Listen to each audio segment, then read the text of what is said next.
All right, we are back. Welcome, everybody, to another episode of Sales Pipeline Radio. I'm your host, Matt Heinz.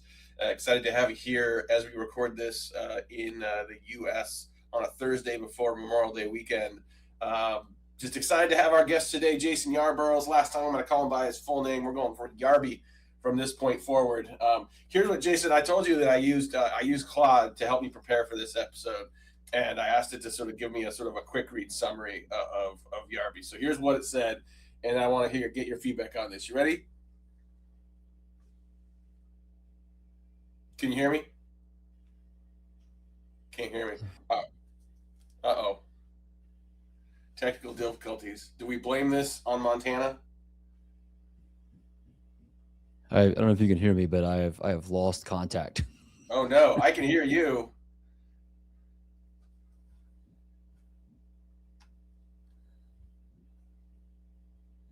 We were talking to each other so nicely just right before we went live.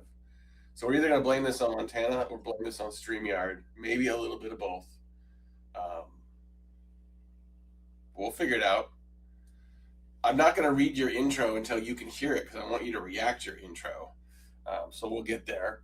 Well, anyway, Yarby is the with his lovely wife is the co-founder of Arcadia. You can check it out at beararcadia.com.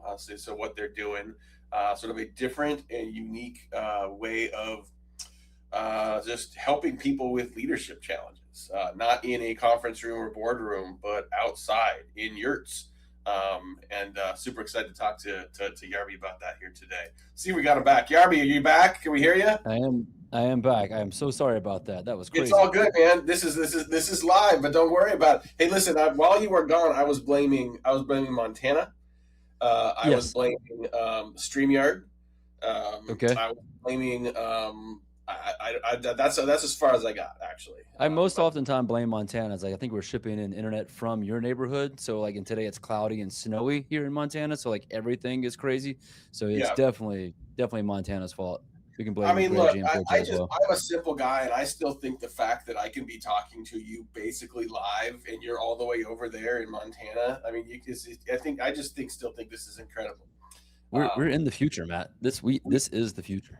This is the future. I'm working with a group in Japan now, and I have to really I have to continue to not go to the recurring dad joke of you're literally in the future. I'm talking to you and it's already tomorrow. I don't know how that is possible, but it is tomorrow whenever I talk to you. I can't resist that either when I get talk to somebody in Australia, which happens quite a bit. So I'm right there with you. It's okay. We're dads. Well, I mean, the nice thing about most dad jokes is they are apparent. Okay. All right. So here's what I didn't want to read until you got on. Okay, so here's how Claude wrote my intro to you. Ready? Here we go. Yarby is one of the most recognizable voices in the partnership world. He spent the last several years arguing that ecosystem-led motions are the third leg of revenue, along with inbound and outbound. And he's got the receipts: 300% ARR lift across several roles. He's played as VP of partnerships at a number of companies. He's now running Arcadia as a part consultancy, part community, part leadership retreat. He is disarming, story-driven, allergic to BS, and a big believer in trust as the operating system. How'd she do? How'd Claude do? I mean, that was about 99.8% accurate. I'm impressed. That was good. Third leg of revenue. I don't know. I mean, like that puts me kind of low on the totem pole, but it's a robot. We'll give her some. Well, I didn't say last leg. I said third leg. Like if you have a stool and you don't have all three legs, you're going to fall down fast. This is true. Very and true. I could argue that like most companies are sitting, look at that, and thinking, okay, I got inbound, I got outbound, I got all bound, and aren't putting the kind of time and attention into partnerships that they can and should. I feel like for a while, a very valid point. Well, we had this like near bound, we had this like partner-led growth, sort of frothiness for a while, and I feel I haven't heard about it in a while. I don't think it's because it doesn't work, because it clearly works. Is it because it's hard? Is it because it's a lot easier to just put together some outbound campaigns and pick up the phone and make calls? Partner programs can be extremely lucrative, but they're more nuanced to get up and running. Yeah, definitely that. They're more nuanced to get running, and they're challenging.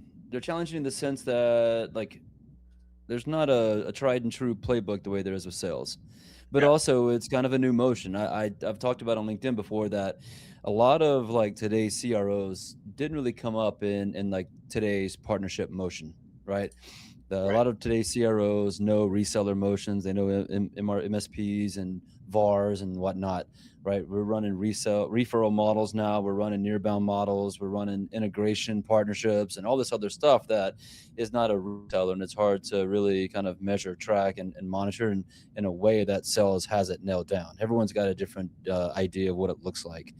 And I think, and going back to the initial like tripod conversation or three-legged conversation, is like the reason I set up Arcadia and chose that name because it means harmony. And what I was trying to do is like, how do we establish harmony between partnership, sales, and marketing? So yeah, there are three legs there, and really for partnerships to really work, it's got to be more natively and naturally integrated into the Yep. work that the sales team is doing and the marketing team is doing. Most time it gets pushed off as like a different silo, or it gets pushed off as the partner team can go do that. But really, when I saw this massive uptick in net new revenue and influence revenue at Drift, it's because we built this motion that natively integrated partner data, strategy, and tactics directly into everything the field team was doing.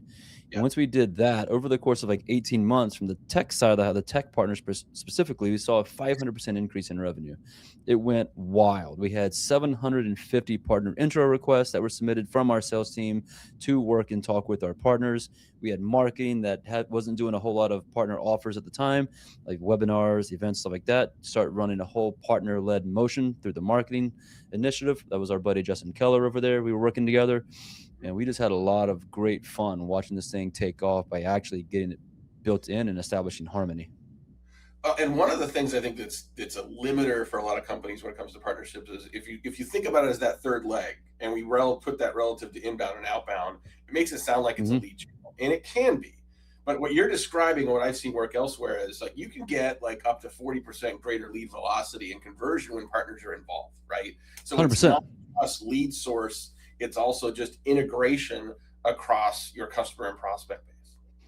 Anytime I do sales enablements and training to the sales teams, I have this say that I get them to repeat back to me is that partnerships are a bigger, better, faster path to revenue. It's fun to say bigger, better, faster, right? And that's what everybody was looking for. Every CRO, every sales rep was looking for that bigger, better, faster path to revenue. And that's where partners come in: bigger deal sizes, faster deal velocity, bigger, better deal cycles, faster. So I wanted you to join Sales Pipeline Radio, not because I really want to talk about partnerships, but I wanted to talk about Arcadia and the work you're doing now. So Yes. you and your wife, Sam, co-founded Arcadia Group, I don't know, a few years ago. And I mean, first of all, let's take a step back from there. You moved your family to Montana on purpose. And I'm Correct. curious, like for where you are now, and I think a lot about not just the work we do, but the life we create for ourselves and those we care about around us. What does a Thursday look like for you that wouldn't have been possible if you were doing this in the Valley, in Silicon Valley, or somewhere similar? Yeah, depends on the day, really. Could it look like I could get out on the river really easily? There's been times where I've checked out of work at about 2:30, 3 o'clock, and I can be on the Gallatin River in 15 minutes, and I can have a line in the water in less than 45 door to door. Couldn't do that before, right? There's been times where I've got a light afternoon of calls, and I'll go down to the river, and I got a spot where cell service works, and I take calls while I'm fishing. Not possible. Like being here like Thursday mornings, I can wake up. The sun comes up here about 4:45, which means I can hit a trail at 5 a.m., get a 5-6 mile run in the morning, and be home in time to send the kids off to school. And those are the things that like I prioritize in my life. It's about how can we enjoy this one shot that we get? How can we have an experience? And Sam, my wife, is from Bozeman. She brought me out here in 2016 for a few months while we were working remote. We spent lots of time hiking in between calls and working and stuff like that. And then I just fell in love with it. Fell in love with the ability to get outside and recreate. You and I were just in San Francisco together the other day, and like I get to go to these big cities and get that out of the system, but I get to come back home to Montana where it's like it's almost immediate like decompression. Yeah, yeah, no, that's awesome. I'm really happy for you guys and for your family to have that. And I think part of what I love about Arcadia is you're bringing some of that to leaders and leadership in a Yeah, retreat format that isn't a conference room or boardroom. It's outside. Can you tell people like it is. what is it that you have built, and why from your perspective so special? Yeah, so we built Arcadia shortly after launching the consultancy because I was talking about having all these people at the table together, partnerships, sales, marketing, CS, product, whoever. And so I was like, to get them at the table, like it'd be fun to host like some sort of conversation, which turned into let's host an event, right? Then we like, well, let's do it in Bozeman because nobody ever does events in Bozeman, Montana. Right. And then if we're gonna do it in Bozeman, Montana, it became like if you give a mouse a cookie. Sam, I had an idea. Sam was like, "Yeah, it's a good idea." So I just took off with it, and I was like, "Well, if we're gonna do it in Montana, we're gonna do it real Montana style. Do it outside. We're gonna put everybody in glamping tents, and we're gonna give them an experience they remember. Because how many conferences do you go to where you rarely remember the actual experience of the conference? Maybe you remember a couple of conversations, a happy hour, or something like that. But ours, like we believe that we believe the psychology that says 2.5 hours can begin to rewire the nervous system. And most of us live in a sympathetic state of a nervous system where we're just always on alert, constant stress. And so if you're spending 2.5 days outside in nature, what's that going to do to your nervous system? It's going to completely reset it, get you back to that parasympathetic state of your nervous system where you're kind of relaxed, you're more focused, you're more controlled. And I think with right now, like the big thing that I'm looking at as I talk to more and more leaders is that there's something wild happening. Like on LinkedIn, we're all winning, right? We've got better titles, we've got more money, we've got more visibility, more followers, more meetings, more Slack notifications than anyone should ever have to endure in their life. But yet, Right. what's happening? I think a lot of people feel disconnected from themselves. Like we're not failing, we're just disconnected because I think modern leadership rewards output while quietly draining the things that actually make somebody feel alive. Like we're always have to be available. We've constantly got to perform. We've got to respond instantly, consume endlessly, optimize every minute. And now we've got AI who's making us do that on steroids, right? So we've prioritized performance over presence. And somewhere along the way, leadership became theater. Like everybody's crushing it. Meanwhile, marriages are struggling. Nobody's sleeping. Friendships are a surface level, and there's a loneliness. There's an epidemic that comes along with that. Stimulation becomes mistaken for fulfillment. All right, we're overstimulated, we're undernourished, we're underslept. Right, brain never gets quiet enough to process life. Like when you lose silence, I think you lose clarity, and that's a lot of like why we bring leaders out to Montana. We focus less on like the content side of the house because we can get content in spades these days. We can get that anywhere. So we have a couple of sessions in the morning. We've got somebody come and talk go to market this year, do a little workshop. We've got people like leadership coaches. We've got Lindsay Chichimka coming to speak about building a brave business, brave life, brave soul. Sam and I talking about some of the stuff, and other people that are talking similar things around some of the stuff that we can help leaders rewire while we're outside. And the afternoons are built around fly fishing, hiking, yoga, sound baths. You're having lunches at picnic tables outside, and so you're constantly in different small groups of people being able to talk, converse, and you're all in kind of this peer-to-peer knowledge exchange. So you have to be a director level or above to attend, so that you're kind of all facing somewhat similar challenges in the work that you do, while also like getting a chance to just stop, breathe, rewire, refresh. The first year we had a very happy I don't call that accident, but we didn't really know the cell service was going to be crap. We didn't know the Wi-Fi didn't really work that well in certain locations, and towards the end of it, people were like, "Wow, that was actually really nice." Like I didn't have to be on, didn't have to respond to anything. We just kind of like they got to be present, which we never get to do. Boy, sign me up, man. I mean, everything you just described sounds amazing just in general. And I can tell you that, as events seem to be coming back in volume and frequency over the last year or so, and that's why I look at the calendar like that's going to continue as companies try to get people Mhm. together. There's the agenda, but then there's the relationships and the conversation that are having amongst people. And I think that, you know, to be just as intentional about location and environment of that Mhm. conversation. I was at an event a couple weeks ago, Chili Piper put on, and it was outside of Albuquerque, New Mexico. And it was outside quite a bit as well, right? And so they Yeah. could have had the same conference in a Vegas conference room, and it would have been very different. And so I think there's something about the environment you put people in that can actually sometimes help them be more open and vulnerable for the conversations that are going to have the lasting impact for them. Right before we came on live, you mentioned the modern leadership trap. I was thinking about that phrase as you were describing sort of our focus on hustle and title and sort of Yeah. how we show up on LinkedIn versus the authentic selves that can really help each other if we're allow it to come through. But why not let you Completely. extrapolate further on that modern leadership trap idea? Yeah, I think it's a lot of the little diatribe I just went down there. It's like, we're expected to always be on. We're expected to always perform, right? It's a loneliness that nobody talks about, right? It can be incredibly isolating because we stop being known, we start being transactional, right? Every conversation becomes tactical. Every relationship becomes transactional. Every interaction becomes tied to performance. I think eventually, leaders are they begin to break and buckle under the pressure of it, which is why I think we're seeing burnout at an alarming rate right now. Yeah. We've confused stimulation for fulfillment, right? They got the constant input these days, like LinkedIn, Slack, Right. podcast. Oh, let's go back to LinkedIn and check that again because I may have got a notification, right? We got email, Right. news, notification, all the things, man. And the brain never gets quiet enough to process all this. It never gets to slow down and stop because that's the expectation right now. Because if you look at some of these companies that are touting these high valuations, we're raising millions and millions of dollars, but with that comes so much pressure. And I've seen it firsthand.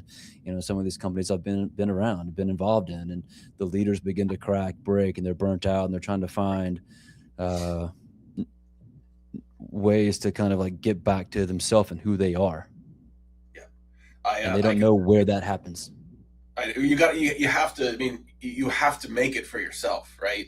It used to be there were rhythms of life where it kind of happened automatically. Like, I'm old enough, I remember when you used to Yeah, like have to go to the office, and if you left the office, you left your desktop there, and there was no email on your phone. You went home and you were home. You used to be able, you could get on an yeah, airplane, you weren't expected to work because there was no Wi-Fi. And now, fast forward to today, you go down to, where we were in San Francisco. Like, if you don't have 14 workflows running simultaneously on Claude, are you really working hard enough? If you don't have right. it doing 16 things overnight, while and checking on it real quick before you go to bed and checking on it again when you wake up, are you really working hard enough? I mean, where does it end? And Yeah, so I think 100%. about, I think about, as I get older and my kids get older, I mean, work's important to me. I got to pay the bills, and like the impact I think we can have as a business for our employees and customers. I believe in that, Yeah, but I also need those cadences of slow. I need those cadences of time away because that's where life happens. And so I think 100%. it's really interesting to me to think about, like, how do we bring that back into business? How do we create times where we can talk about our business and life, Hmm. but do it while we're fly fishing, right? Do it That's right. while we're sitting outside amongst just nature's beauty. Hmm. I think it's an amazing thing. I know we've only got a couple more minutes here before we gotta let you go. So you created Arcadia with your wife. You co-host a podcast. You guys have kind of intentionally blurred work and life here. Yeah. How do you make that work? Because you've got these business things together, and then you've got two kids together, and how do you make that work together?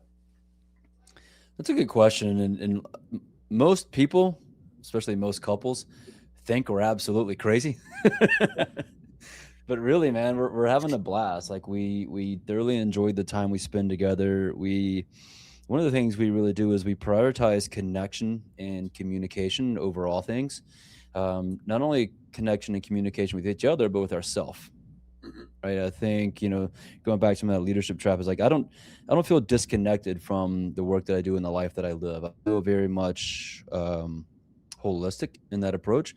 And I think Sam does as well, simply because we talk about it a lot. We provide space for it a lot.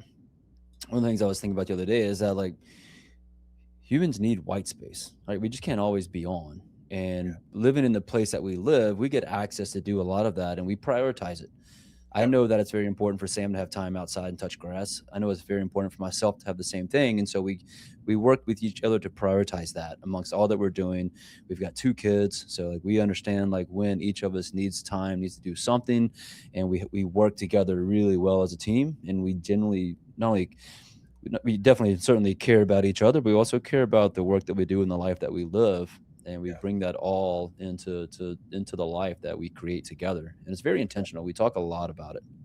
I was literally just about to say, I hear a lot of intentionality, right? And I think that throughout everything we've talked about, on this episode. And I think too often, I think it's easy to just get wrapped up in what's next and what's in front of us. Well, these guys are doing that, and these guys are, these bros on LinkedIn are saying that, and just reacting and flowing with what everyone else is saying and doing, as opposed to saying, what is right for me? What am I going to prioritize, and how am I intentional about making that happen? It may not work exactly as you want all the time, but the more intentional you are about it, the more likely you're going to be able to claim that for yourself and for the people around you. Yeah, I don't feel the need to roll out of bed and look at my phone first thing in the morning. Actually, I don't let myself do it for the first hour. I get up super early. I get a cup of coffee. I go work out. I read a book, and then I get the kids up, and then maybe I'll check the phone a little bit later. Right? I don't feel like my work has to be my life, and if I don't get to an email, then I know that the economy is not going to collapse because of one message I didn't get to right away. Absolutely. Well, I know we got to wrap up here. For people that want to learn more about you, learn more about Arcadia, where can they go? I'm on LinkedIn quite a bit. You can find me just Yarby, linkedin.com/n/Yarby. Jason Yarborough is there. Or you can find us at arcadialeadershipexperience.com if you want to learn more about the event. We've also started a membership-based community after all the conversations that we had at the live events. You can find more about that at Be Arcadia.